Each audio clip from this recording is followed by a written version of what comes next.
Hey, welcome to Musings of Them, the podcast. This is your host, Komkom, your favorite baby coming straight to you from my home.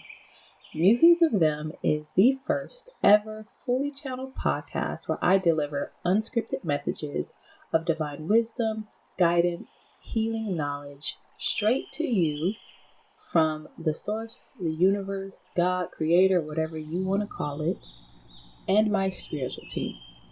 Weaving in my education, life experiences, healing journey as well, I'm here to motivate and empower you as an intuitive channel and medium, spiritual advisor, and coach.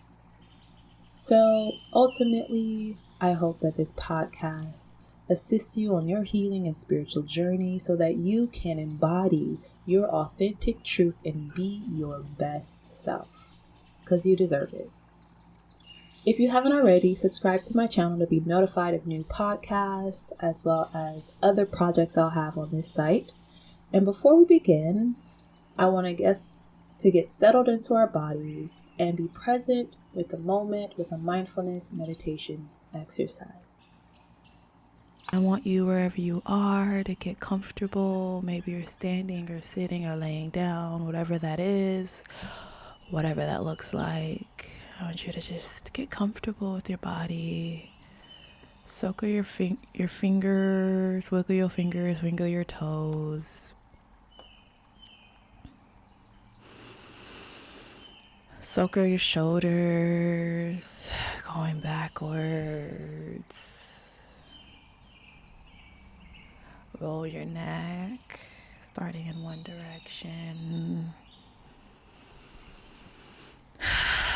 Allow yourself to just move and feel how it feels to do these little movements in your body from head to toe. You may notice an area of tension or an area that has strain or pain. Just notice these areas and see if you can allow movement, if it's possible, to enter these areas. I want you to take the time to just move slowly, intentionally. You may begin now to reverse the circle. If you're still rolling your head or your shoulders, reverse the direction of that. If you're wiggling your toes, see if you can move in a different way. If you're wiggling or moving your arms, see if you can be like water, allowing yourself to flow where you can.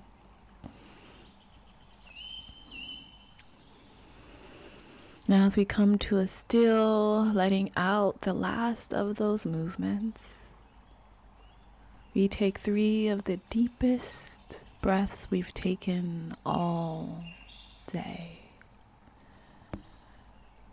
Grounding ourselves into this present moment, grounding ourselves on this earth, we imagine that we are taking in deep, deep breaths.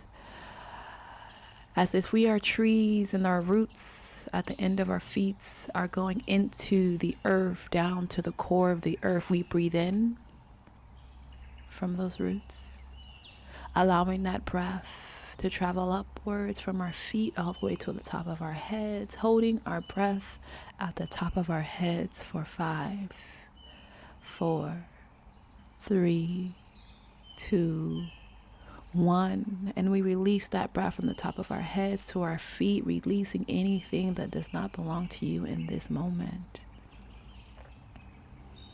Releasing the tension, stress, fear, insecurities, doubts, we release back into the earth. Grateful that the earth can take this from us energetically.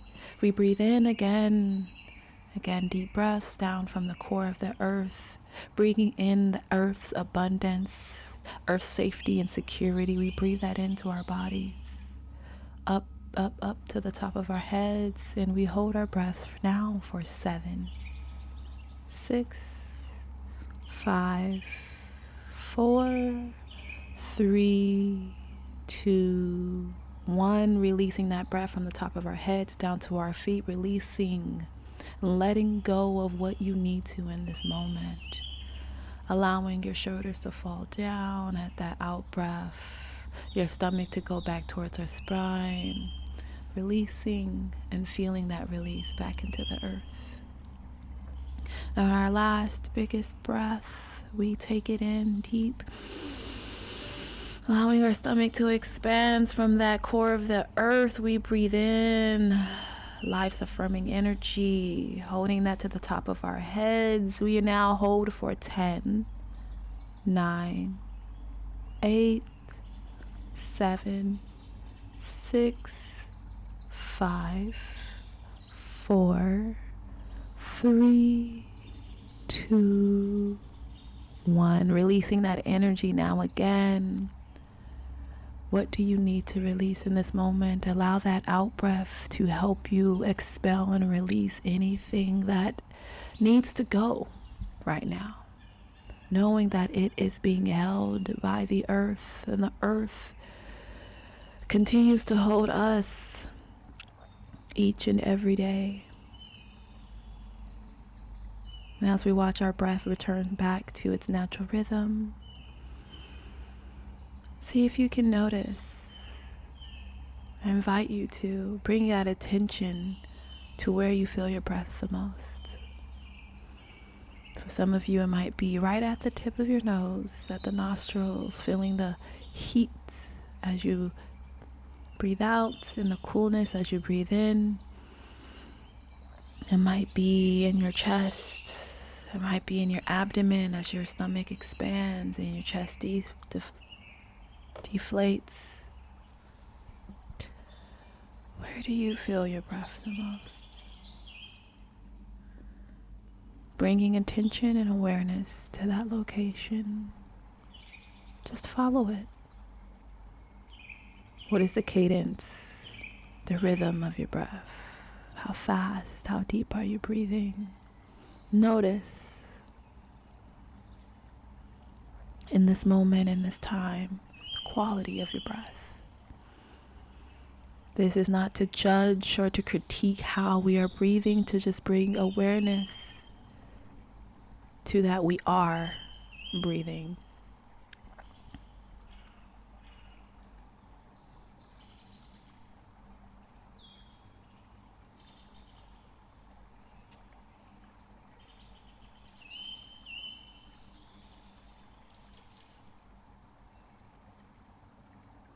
Your mind might wander.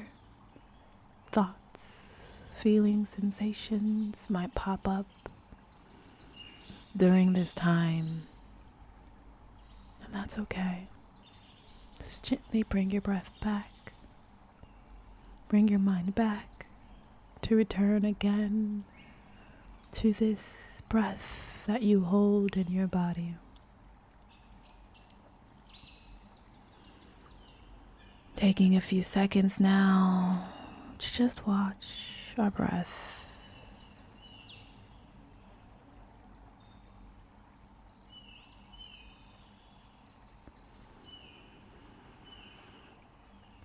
Gently and slowly at your own pace, bringing your awareness back to whatever room or location you are in, to the noises around you. What do you hear?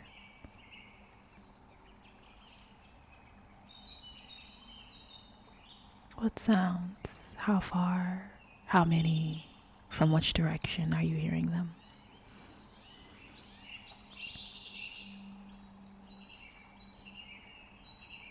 What do you feel?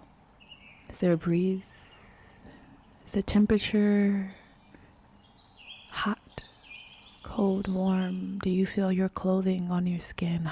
What do you feel?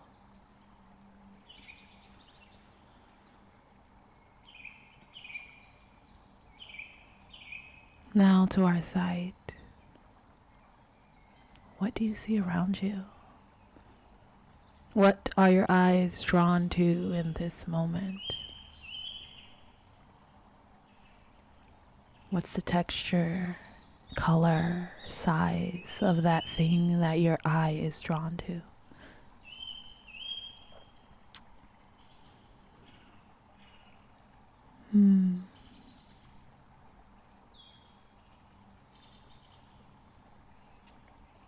Now, fully coming into our senses and awareness of where we are in our body placement. Are you sitting? Are you laying down?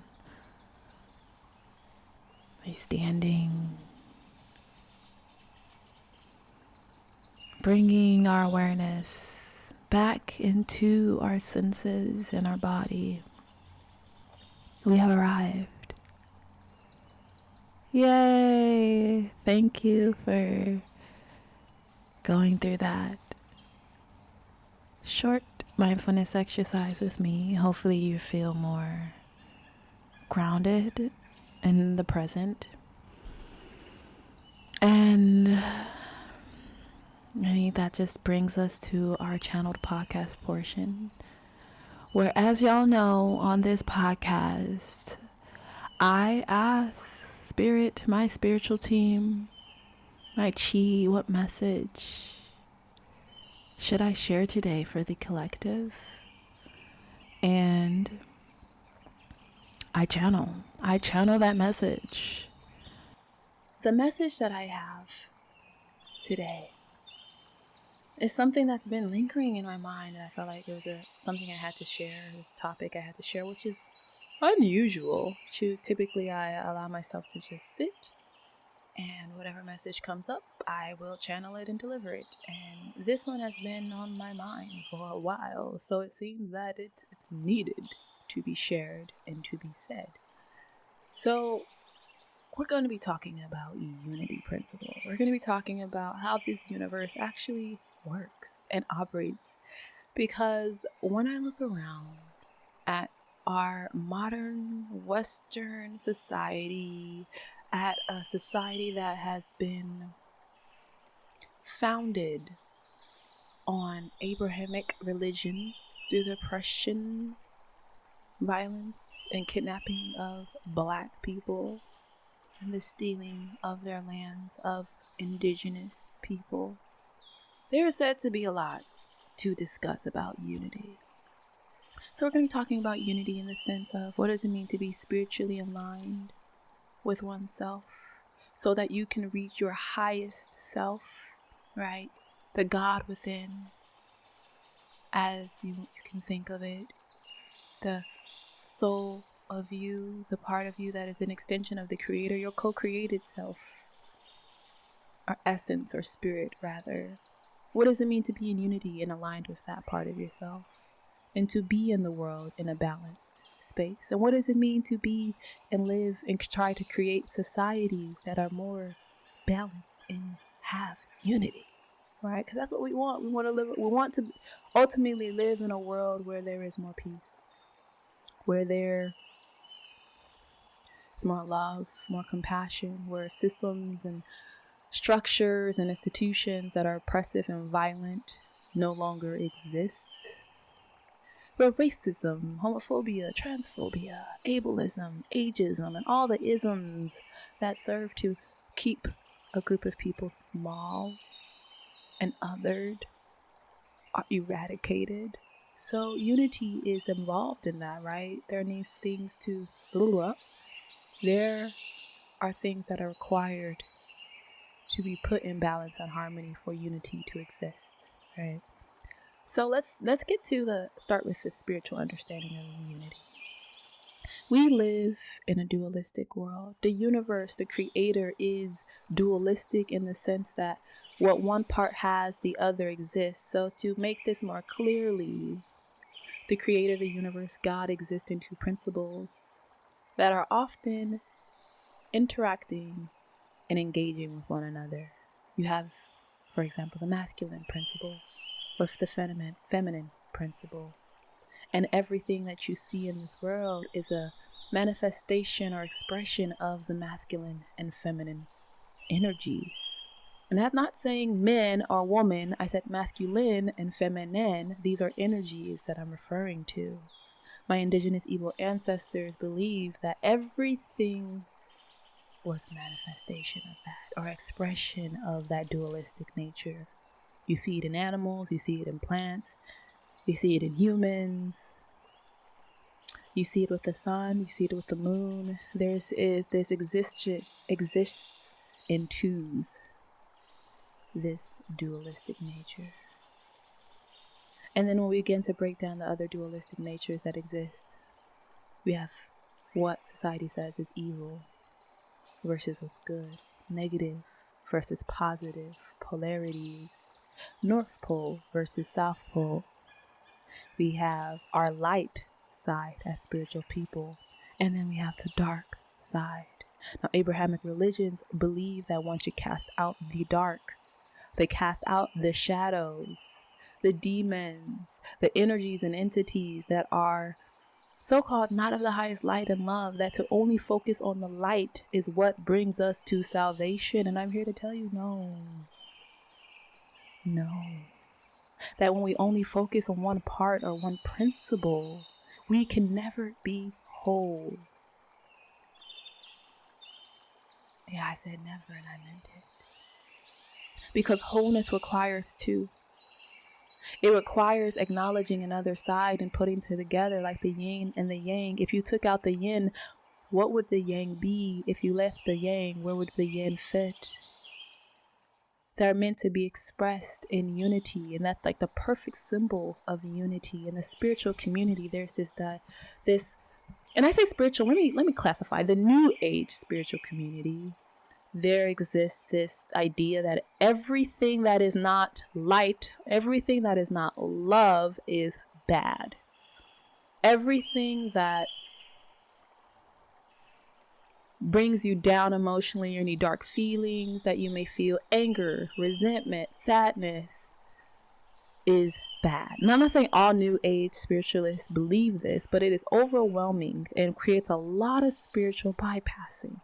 What is spiritual bypassing? Spiritual bypassing is when you only want to focus and see one part of something, such as the light and the love, to the detriment of seeing the dark, to the detriment of seeing the shadows, to the detriment of seeing that we actually live in a reality where there is a lot of oppression and a lot of violence, depending on what your human vessel looks like. That is reality. For example, I'll give you an example. I went to this one retreat where I didn't even realize at the time what I was getting myself into. I just was like, there were some ceremonies and portals, and I was supposed to be in group and ceremony and allow the portal and the portal energy during this auspicious time of the year to increase my creativity and get me more connected to my truth and self. That's all I really knew, right? I was starting to learn more about spirituality and spiritual concepts from around the world. And so I went on this retreat, and I was the only Black person, the only trans person, which is typical. Maybe the only queer person, but no, I was not the only queer person. There were other queer people there, but I was the only Black person, only trans person, and I used they, them pronouns. And I was the only one wearing a mask at the height of the corona, and so I felt othered, right? And I had a choice to make. I had a choice to either conform and try to fit in to this group of predominantly white women, or allow myself to be. And throughout that retreat, I kept being misgendered. I chose myself, and I allowed myself to be in my authentic expression. And I kept getting misgendered, and it was frustrating to me because the people who were misgendering didn't really quite seem to understand the violence that held. And while I'm understanding and compassionate, that pronouns can be, when you are raised in a certain way, and when you have certain things become habits, being able and being asked to change can be hard. Change is difficult.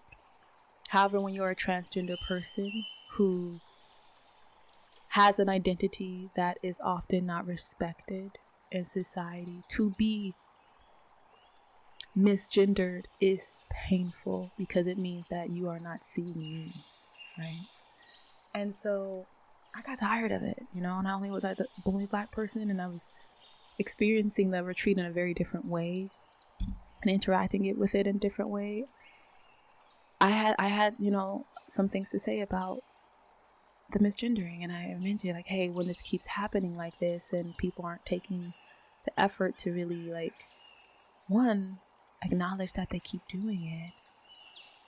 It hurts. And I got told, well, we are all love and light and we're all chosen and we're all one family. And that's spiritual bypassing, because it didn't honor my experience as an other living in this physical form that I have. That was not honored. Instead, what was looked at was that we are all spirit. We are all one. And when you begin to bypass realities, living realities that people have in the spiritual community, you are actively doing harm and violence. And that is the problem with spiritual bypassing. And you're not ascending. No matter what you think you're doing, you're not really ascending, because you cannot ascend without unity. So let's go back to the unity. That was an example there. A long one, but it's there. Going back to this idea and principle of unity. When you are going through a spiritual awakening, you eventually get to a point called the dark night of the soul, where you have to look at yourself, look at the behaviors, your actions, your thoughts, all parts of you that you don't like, all parts of you that are harming yourself, destructive parts of your behavior, especially if you are someone who has gone through trauma and abuse, especially if you have experienced difficult, adverse situations where you've had to put parts of yourselves in the shadow and in the dark. You are being called to look at those parts, to make peace with them, to accept them. Your demons. You're being called to dance with your demons, to make friends with your demons. And this is where we get to this idea where the Christian religion tells us that when we hear our demons, we automatically push them away. We ask and pray out to Jesus for salvation so that we don't have to deal with the dark sides of ourselves. Because those demons that we think are external are also internal. They're in us. Not to say spiritual warfare isn't real. It is. But sometimes it is our own demons that plague us the most. So what do you do with your dark side? You see it, you understand it, you embrace it, and you see the inherent gifts and powers and strength that your shadow holds. Our shadow can be the source of our greatest strength. Like my shadow, I can be a perfectionist. Like high standards. I have high standards of myself and of others. But when that becomes too extreme, it becomes nitpicky, judgmental, and critical of myself and others. And that's something that used to be in my shadows, where I would be extremely down and hard on myself about how and what I did and accomplished and achieved to the world, to the point that I was literally belittling and berating myself. Speaking to myself in a way that I would never speak to another human being. And even though I didn't speak it, I was still thinking it sometimes. And it took me being able to sit and see the way I spoke to myself and see how that part of my shadow expressed itself, that perfectionistic tendency where nothing was ever good enough, that I began to understand that part of me. Why was this in my shadow? Well, when I was a child, nothing I did was ever good enough. So I created this part of self that would constantly critique and judge me.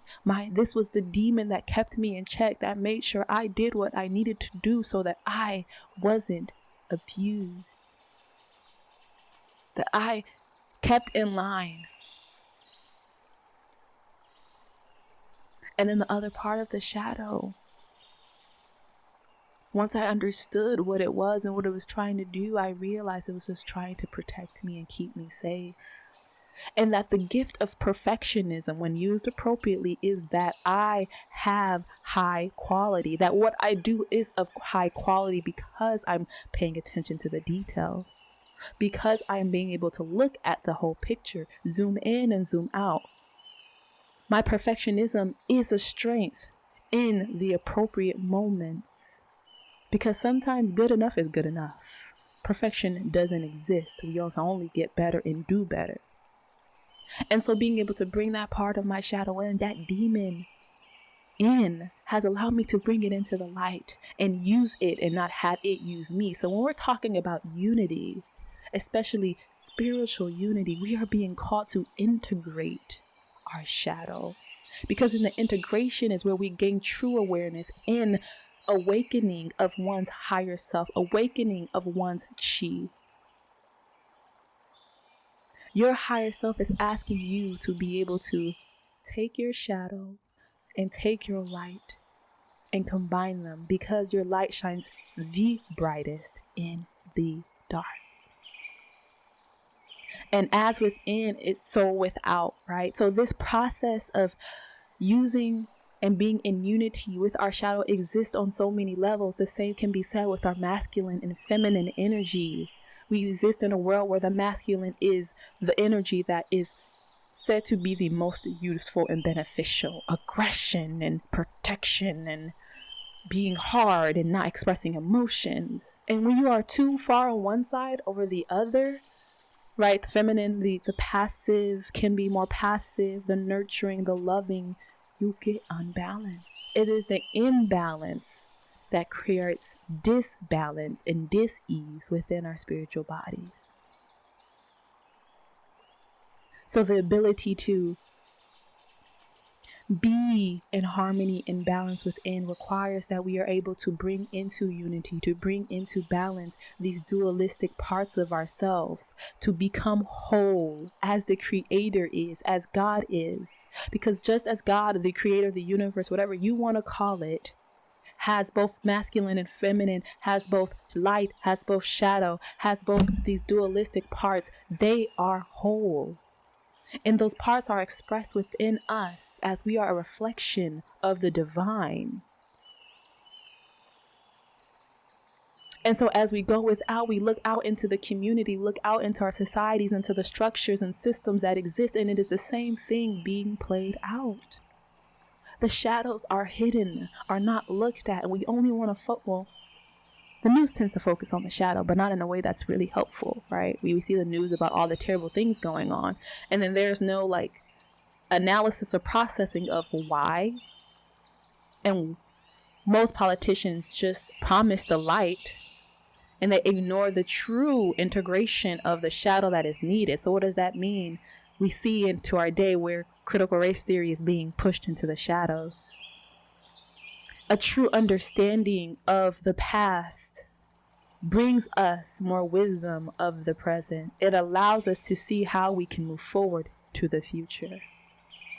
These isms and racism and white supremacy and homophobia, all that doesn't exist in a vacuum. It exists because of a culture of domination that was laid foundation in America and across this entire world, honestly. And so until we as society and collective are able to integrate the shadows, are able to integrate the dualistic energies that exist, we will never be whole. We will never reach peace. We cannot reach true harmony.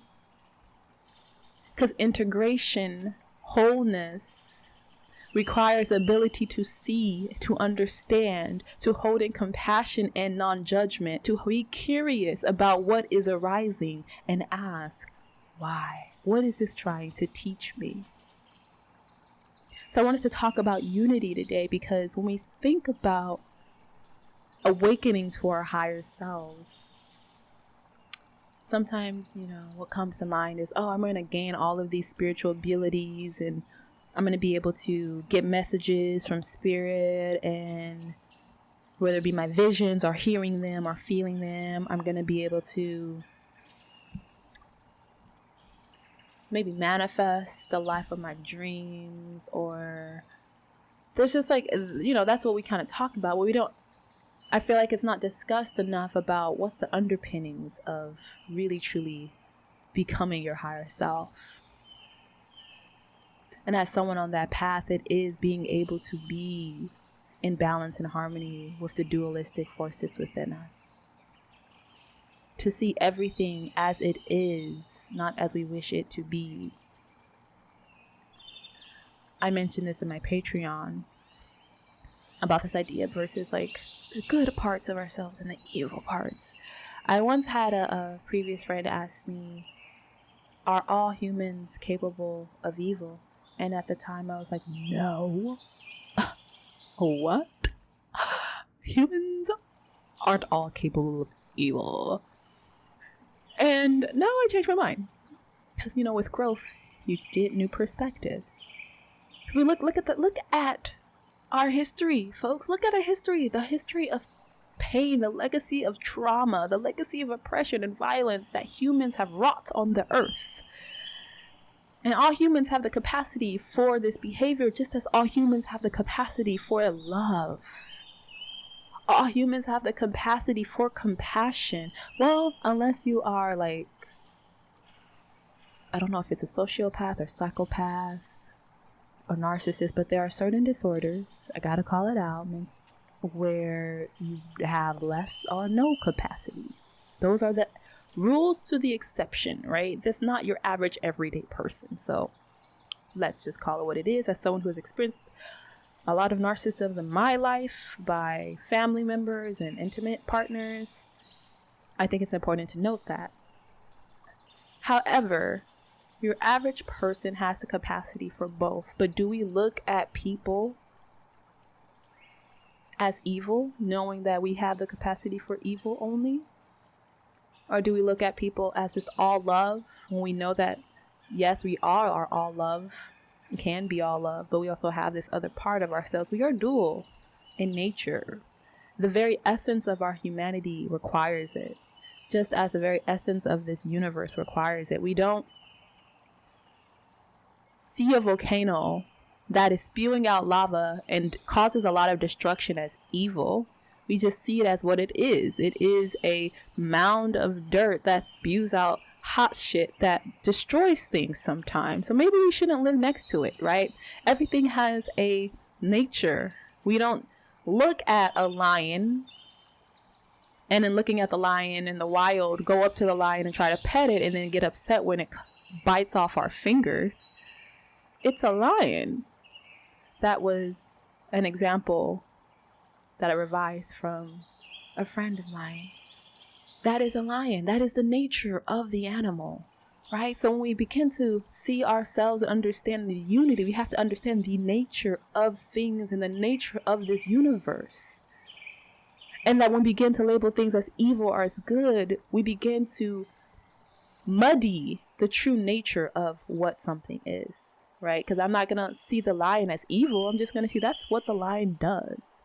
And a lot of indigenous cultures had this understanding of the world, understanding of forces, understanding of deities or goddesses and gods who are expressions of the creator and of the universe. That everything was working in harmony and balance, that there was a force and there's a counter force, that there are natures to things that exist within us and around us. So when it comes to this idea of unity, to be in unity, to be aligned with your higher self, really requires that you are aligned to your inner selves.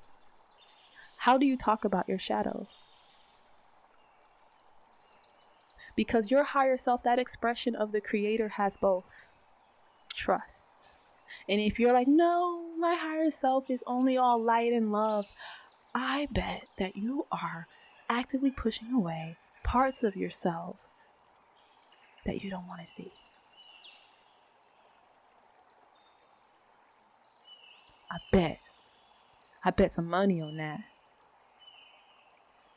So we are being asked to today, this channeled message is all about taking a new perspective and look at our lives and how we talk about and discuss certain aspects, characteristics, traits, behaviors. Because in order to truly awaken, to reach a higher consciousness, you have to integrate everything. To know that you are everything and everything exists within you. The I am. Just as love exists within you, so does fear. just as selfishness, so what do you call it? Being close-handed, I forget what word that is, exists within you, so does being extremely generous. We have everything within us. And when you know and can see and accept it all, you have greater power and strength to use the I am, to use the Creator's energy to manifest what you want. That is the secret to higher consciousness, and to be in harmony with self. So thus you can be in harmony with the world and create a world and society that is truly peaceful for all. So that's the message for today, y'all. Thank you so much for listening. Wherever you are in the world, know that I am so grateful for you to tune in, to take your space, your time, your energy to connect with me today. Although we are not physically together, I feel it. And I am grateful, so grateful for your presence.